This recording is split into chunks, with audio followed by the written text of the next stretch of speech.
Hey everyone, Bryan here. Welcome back again to another awesome expert interview. Someone to share with you about our this amazing home services business. Currently in some headwinds right now. Uh, right now we got with us my new friend Kenneth Shark Kinney, and I think he's got to share. If you don't know him, because he's got way more podcasts than me, the DNA behind the word shark in his name. Because I'm going to try to refer to him as shark as many times because I'm too chicken to get in the water with sharks, yet he does it voluntarily. But when I had my business in New Jersey, I worked with the New York legal community, and I often said that I would swim in sharks with one hand cut bleeding, and I would punch people with the other hand. So there you go. So there's my take with sharks. So Kenneth, good morning. How are you guys doing? Doing well. Appreciate you being here. This is great. Looking forward to the conversation.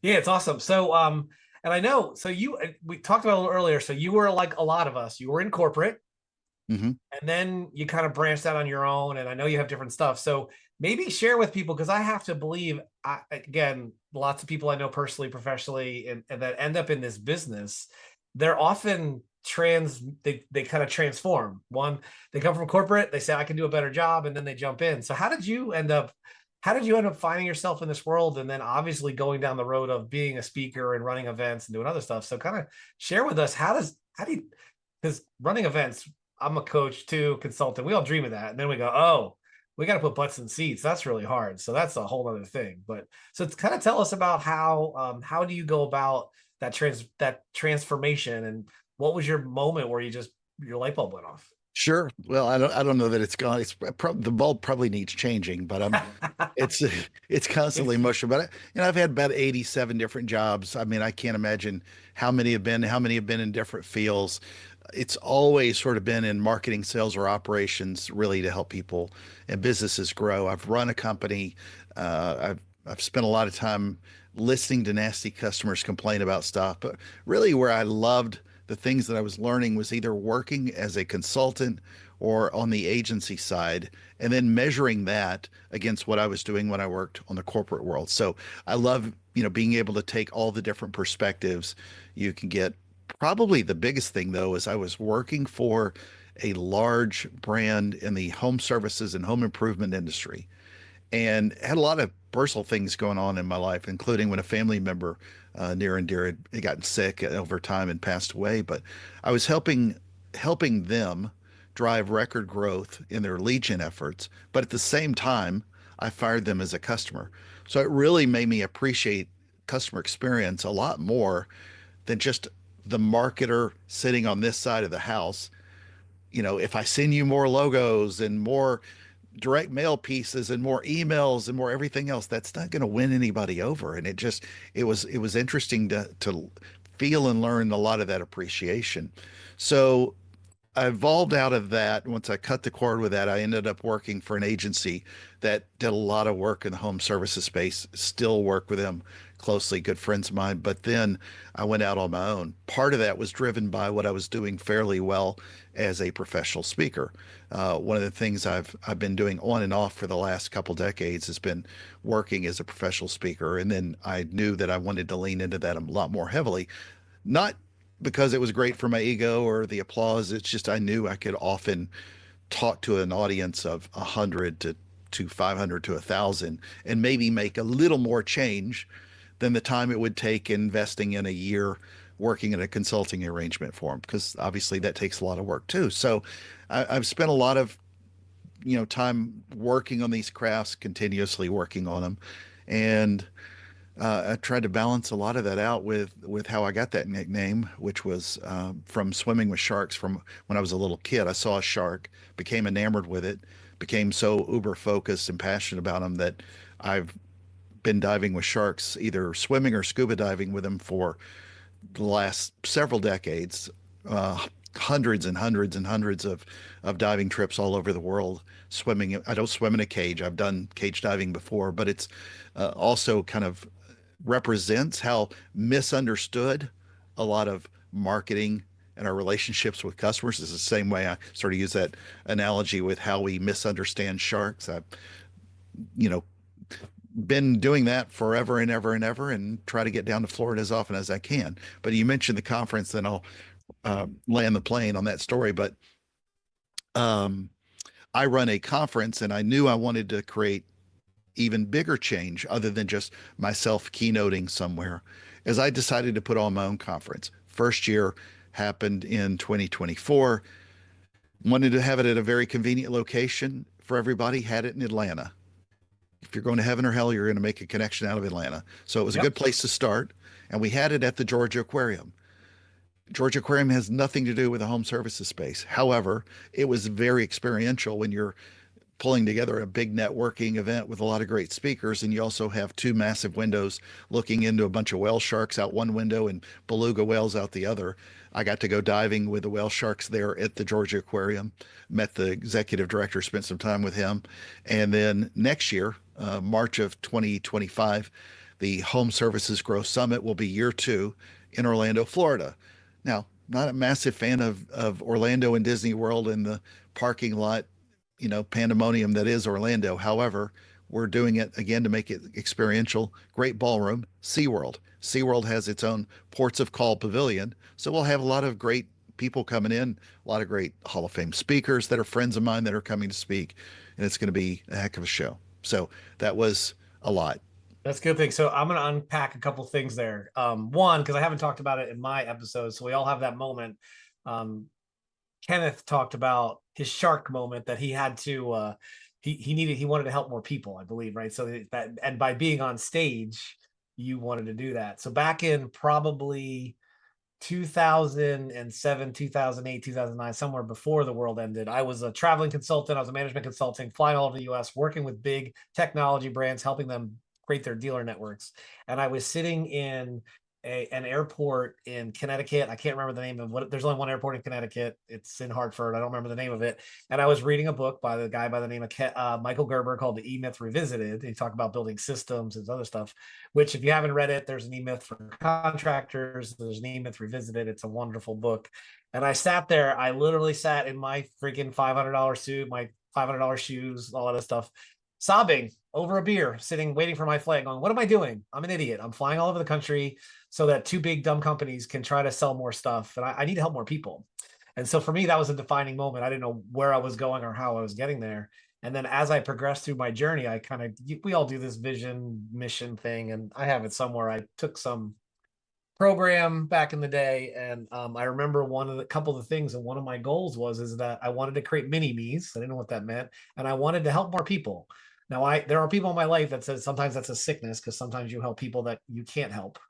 But it's admirable. So, but you can do it in any way in business, right? So if you're in a contractor, you're doing work in your community, you can coach your local, you coach your kids in a sport, you get involved in your community, get involved in the schools, get involved in your church, get involved, whatever. So you don't need to do this like massive thing, but a lot of people, we don't know how to unwind, right? We don't know how to uncork this, like, we got to work, we got to work, we got to work. Well, what if you work in something you love and you help people? Then all of a sudden it doesn't matter. Yeah, I loaded up a lot of clients and a lot of speaking engagements in Florida so that I could go diving the day before, give a keynote the next day, fly home the Yep. day after I've decompressed. And so that was a way for me to find work-life balance as Yeah, opposed exactly. to just killing myself, which I used to do 20 years ago.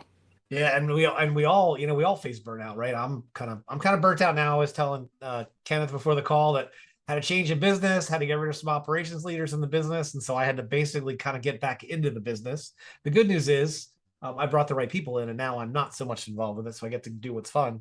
But Tony Robbins talks about 2 millimeter shifts. Like, think about that. You made a 2 millimeter shift, a tiny little thing that made a change so that you could get to your goal, right? So you took care of your family, which is what most people I think should do, because when you're in the box, nobody cares how many quarters you met your goal or what your KPIs were for the quarter, right? So you gotta leave that way. But I think I really think that's a lot. What things that people need to think about is these tiny little shifts, right? You and I are both marketers. Everyone means to send out that next campaign, but they don't. So why don't you send out a campaign? Or if you find, I even told you before the call, like, of course I had a lot of episodes in the can and they got really good at it. And then what did I do? I stopped doing it because, we all sabotage ourselves. Right.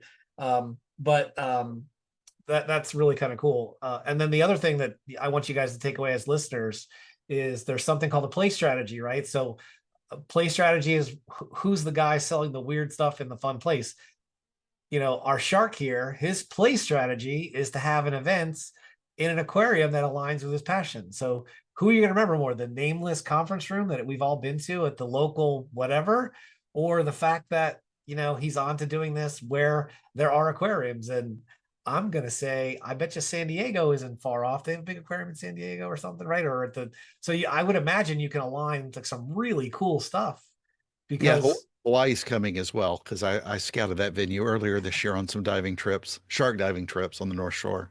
that might be a mastermind event because that might be a little Yes. pricey for the average guy to get there. But yeah, that's really cool. But see how you can align your goals with your personal goals with the business goals, and like, so why as a home services guy can't you do that, right? Um, If I can add, I'm gonna add a point about one of the reasons why I'm doing it there. One, especially in today's marketplace, this economy hasn't been as great as advertised for a lot of folks. a lot of Home folks are struggling services and for home sure. improvement business know it better than anybody. I mean, we're sort of the leading indicator when we see everybody's credit go down, like we saw, 2 years ago. But now that we're, staring at the possibility of a recession, we're also seeing a lot of things change. So you can create a great uh, a conference with some great thought leaders.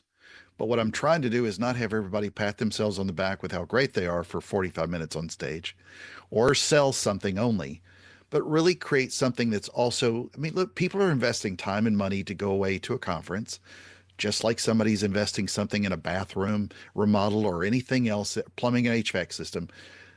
The thing that's really resonated with me is the experience around it and making it something that people will remember. Now, all these venues have conferences all the time, but I live and die by the idea that you have to make something differentiated, especially in this sport, because everybody can send out direct mailers, you can send out emails that look the same, you can run your ads and they're going to bump up against 20 different ones, but you've got to do what I sort of refer to as the hammerhead effect, and that is the hammerhead shark is different than any other shark by far. I see all kinds of sharks. I see tigers, silkies. I've seen great whites. I've seen, sand tiger sharks, you name it. There are a lot of different, there's hundreds of types of species of sharks, but the hammerhead shark is the one that when you see it, it resonates. It's different. It stands out. It stands out differently than any other shark. Now, that may not make a lot of sense to anybody that hasn't gotten in the water, but if you go look at most of your marketing efforts, you're in a sea of sameness. And if you're just trying to compete as a commodity, forget about it because somebody with more ad spend or a bigger overall operational budget with more salespeople and more appetite for sending out more emails is just going to eventually beat you down and submit you.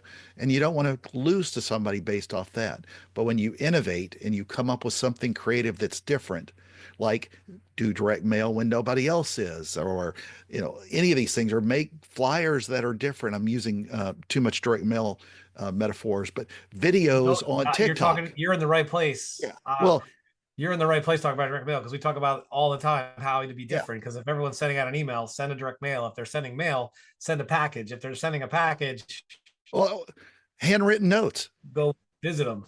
Handwritten notes. Here's a good strategy. We 100%. hear a lot of times, especially on uh, media, especially with social media, $1 a day type strategy where you promote some of your stuff. Here's one here's a 365 strategy, 5 days a week that you're on. It's going to cost you 73 cents to do a handwritten note to a customer or somebody that considered you. 73 cents for a forever stamp as of the time of this recording. That's it. Right. Handwritten note. You're going to be able to afford a pen and an envelope pretty, cheaply. But 73 cents for a handwritten note. Think your customers. People don't do that. They mass automate emails and SMS and everything else. We've perfected in marketing. I spent a lot of time in Martech. We've perfected these systems to where we can automate it, but we're not creating any kind of relationship with our customers and consumers that are considering us today. Yeah.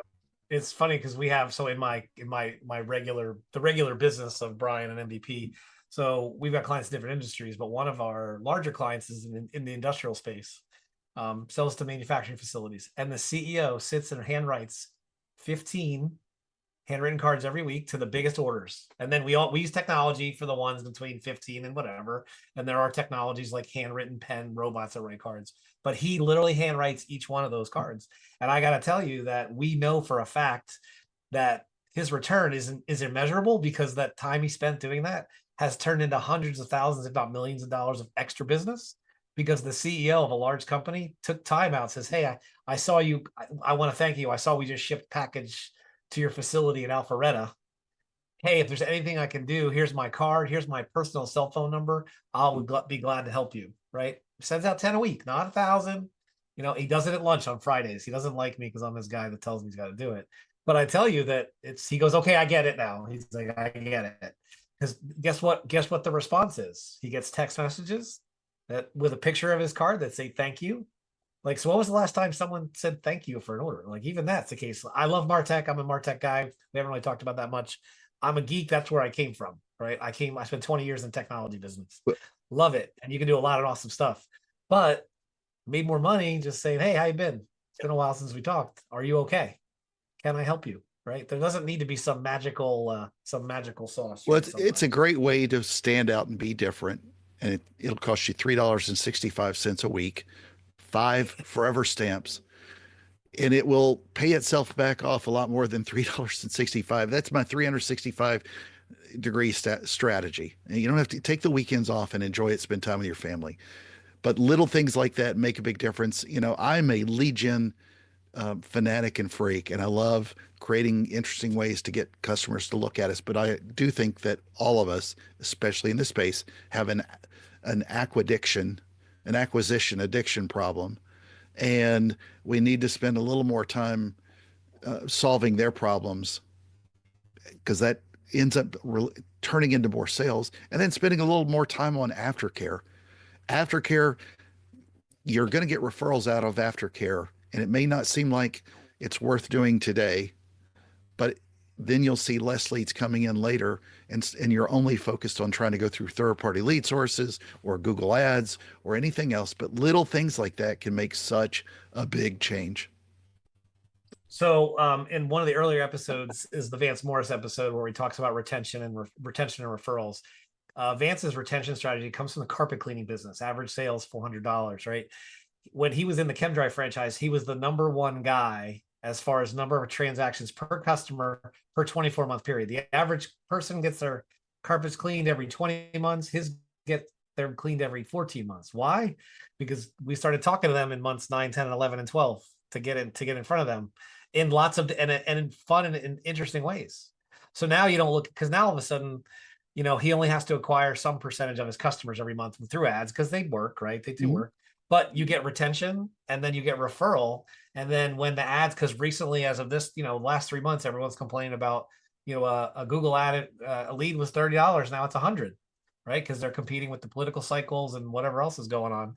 So now all of a sudden, if you're not going to go out of business because you can't afford to spend $100 on a $300 job, now you might be able to spend $100 on a $10,000 job, but it's going to be harder to spend it on a couple $100 job. So by splitting that risk profile, you're 100%, you're preaching to the choir. I hope everyone listen starts to warm up their vocal cords to that retention, you called it aftercare, I call it retention. What can you do to make those customers feel really, really special, right? Well, and look, I work with a lot of different clients who are trying to increase their number of leads right now to get more people, picking up the phone and calling them or filling out a form or doing whatever to reach them. Let's use a rounded number. We'll just say $10 for a lead. You've historically paid $10 for a lead, which would be a really cheap lead, but that's just using a round number as an example. It's math, right? It's math. Now you're finding out that 2025, because of where all the changes are coming with a lot of different sources, it'll start costing you $20 a lead. And that becomes ominous. And you think, oh, I've got to have a lot. I'm going to have a lot less leads. If you're not immediately focused on what you can do with one lead, as opposed to worrying about the volume of junk leads, you're making a mistake today. You've got to figure, look, if I've got a good lead in my hand, I'm going to do everything I can to look at my operational ways of handling it, whether I answer the phone quickly, respond to them quickly, give them a price, work with them on something. If you're not looking at that and your only focus is worried about the volume of leads, you've got other issues. Yeah, And that's there's what's happening right now in the industry. yeah. So as I'm sitting here and you guys are listening to this, I'm nodding like profusely. I'm going to sprain my neck. I'm nodding because, like, and I come from a world where we were less worried about volume. We were worried about value, right? So you might only get, you're working on. I was working on when I was a producer. We were working on deals 300,000, $400,000, $1 million, 2 million. Not the typical home services stuff. So you're only talking about you might be working 10 leads at a time. What can you possibly do to make those 10 companies, those 10 people feel special? Now you can't necessarily do that for let's just say a $300 or $400 carpet cleaning job, but you can certainly do something more than your competitors, and it's not going to take much, right? So if you call back all the leads who called in and just checked up on them because maybe your selling cycle and their buying cycle weren't in alignment.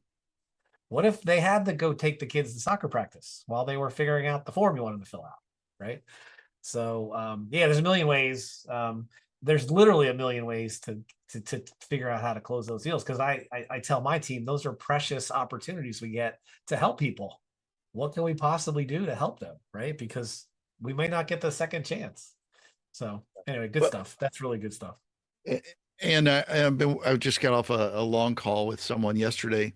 If you're not really pouring into your numbers right now, if you're worried about trying to figure out of ways to, yes, you can't do it for a $300 this, that, widget. Sure. And that makes sense because you're not ever going to be able to scale it when you're only looking at one, but you can come up with operational efficiencies at scale. You can innovate at scale and come up with things that work.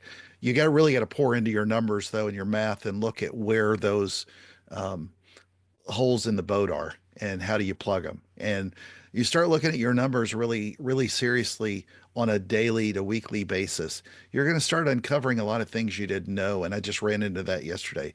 I mean, this one company I work with, they've got so much technology, it's coming out of their nose, but they don't use most of it well. And they didn't even break down a lot of the things we were going through, figuring out here's where my close ratio is different with this lead partner or that location or whatever.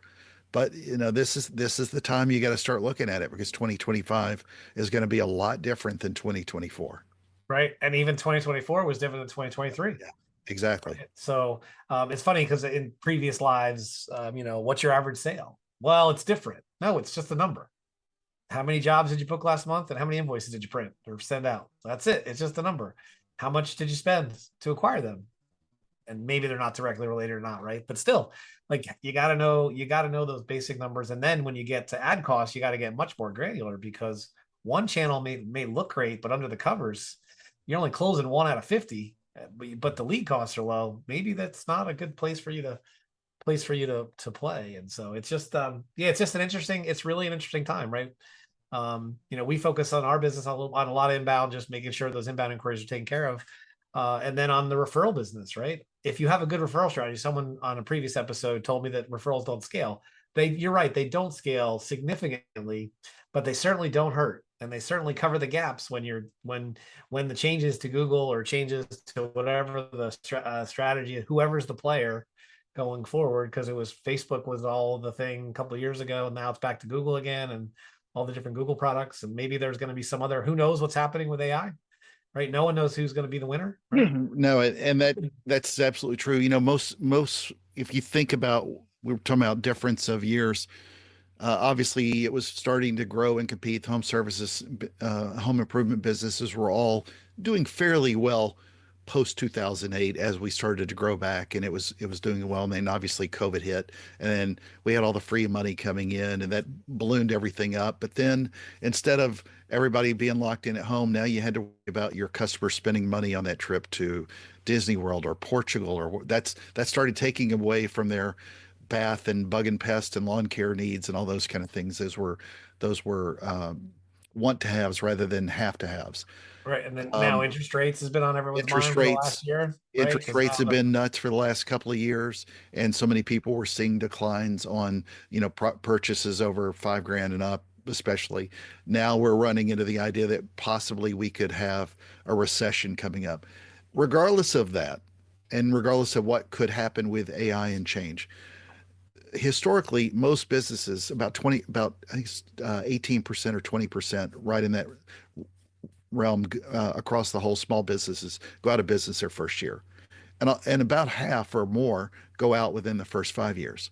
So if you're not focused on trying to just play in the commodity trap that everybody gets into and just try to look like your biggest corporate, conglomerate competitor, forget about it. And if your goal is to only get to private equity and you think that's the way to get to it, that's not the way to innovate. That's not why a lot of equity players buy into companies. I've been part of that before.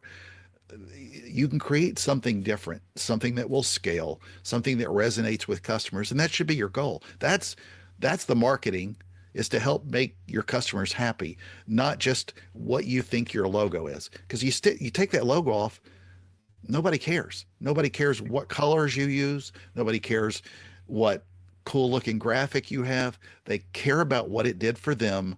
That's what they care about morning, noon, and night. Dale Carnegie said it 100 years ago, and that's, people care about themselves, and that's where we have to keep our focus.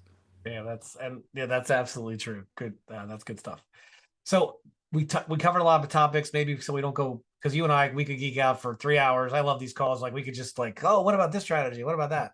So I want to wrap with a couple things. One, make sure, and there'll be a link in the episode. Make sure you guys are ready to go to the Home Services Growth Expo. Did I say that right? Home Services Growth Summit, Growth Summit. Sorry about that. March 6th and 7th in Orlando. In beautiful SeaWorld Orlando. So I can tell you I'm gonna be there. So if you guys listen to this, I'll buy you I'll buy a cerveza. If anyone says I heard this on that episode, I'll give you a libation of your choice, whether it's a Diet Coke and iced tea or a libation. I think it's great because I think one of the things is that people have forgotten how important human connection is in this whole home services arena, because especially home services, you are selling to homeowners they are going to make emotional decisions. So I think by being exposed to as many people as possible and hearing whatever else has, you might hear different stuff. The other one is a place strategy, right? So what could you do in your business to put your business in its separate place so that people think differently about you, right? I'm never going to forget my conversation with Kenneth, the shark guy. I think hammerhead sharks are incredibly beautiful, but there is no way in hell I'm getting in the water with those things. Like I've seen them. I saw him once in the wild. I was in the Keys. I saw him once. We were chumming, and it just came into the slick, and it was just like this giant thin fin, just kind of silently coming out, and we all just kind of gasped and went, "Wow!" And one guy was trying to hook up with it to catch it to let it go, but they're amazing animals, right? So I think that's it. And then the other one is how can you make tiny little shifts in your business? What are the things you can do? What are things you can do in the business to be different? And I love the idea of one card to send every day. There's a shark. Oh my God, that's crazy. So Yeah, I'm sorry you guys are not. I'll probably put this as the graphic for the podcast episode. There's Kenneth swimming, free diving with a 14-foot great hammerhead. I was gonna say 13-footer, 14-footer.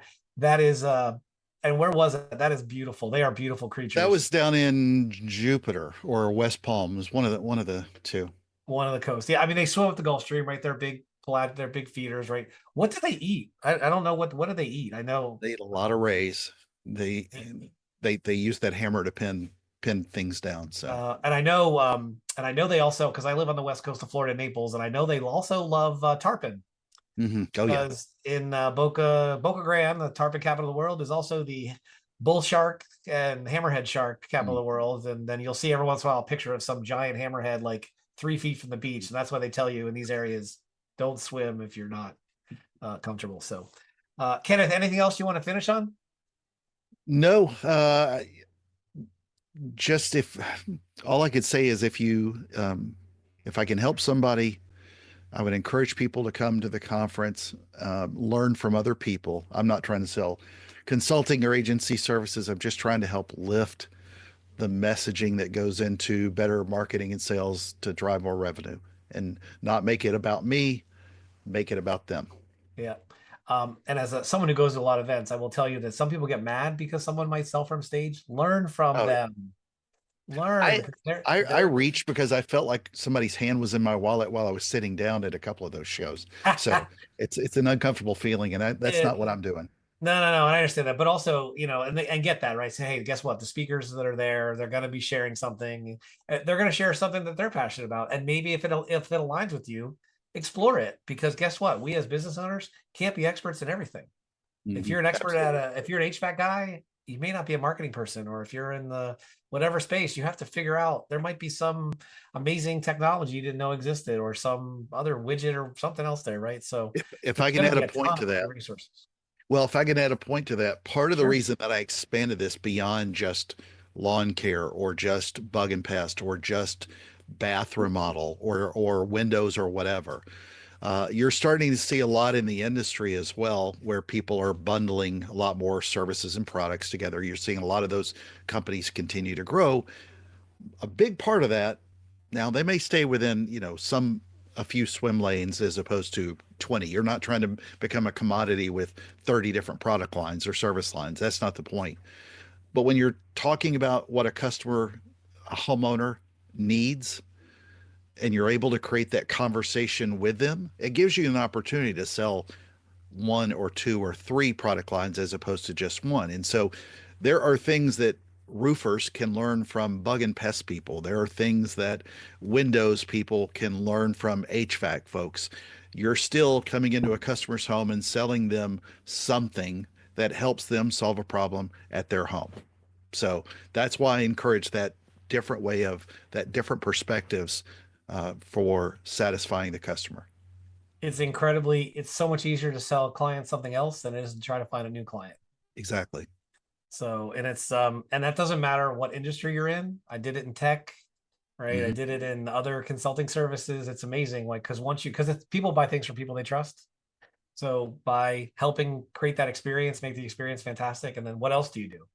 Right. Because and then you'll start to get the reputation as they'll draw you in. So anyway, great stuff. I am looking forward to seeing Kenneth in sunny Orlando, Florida in March. Um, we'll have a link in the description for where to get more information about the show.